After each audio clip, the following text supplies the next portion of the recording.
මම තරුෂි පුන්සරණි හංගුරංගිත සිරිමාව බණ්ඩාරනායක බාලිකා විද්‍යාලයේ first share result එක A1 C2යි සෙකන්ඩ් ෂෙයාර් රිසල්ට් එක A1 B2යි දිස්ත්‍රික් රෑන්ක් එක 53 ෆස්ට් ෂෙයාර් සෙකන්ඩ් ෂෙයාර් දෙකේම බයෝ වලට A මම බයෝ වලට මුලින් ඉඳලම ක්ලාස් එකේ කසුන්සර්ගේ බයෝ කියලා කියන්නේ මතක තියාගන්න තියෙන සබ්ජෙක්ට් එකක් ඒකෙදි හොඳට මතක තියෙන නම් තීරි පැහැදිලිව ඉස්සලාම ඉගෙනගෙන තියෙන්න ඕන කසන්ස ක්ලාස් එකේදී වෙලාව අරගෙන හොඳට තියරි පැහැදිලි කරලා උගන්වනවා.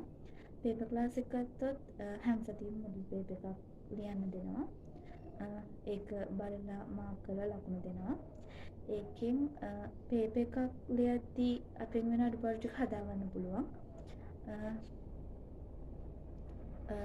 මොඩල් පේපර්ස් වලට අමතරව පළාත් පේපර්ස්, පාස් පේපර්ස් ක්ලාස් එකේදී සාකච්ඡා කරනවා.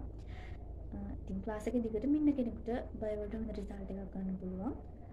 මේ පාර එක්සෑම් එක ලියන හැමෝටම හොඳ රිසල්ට් එකක් ගන්න මම සුබ පතනවා.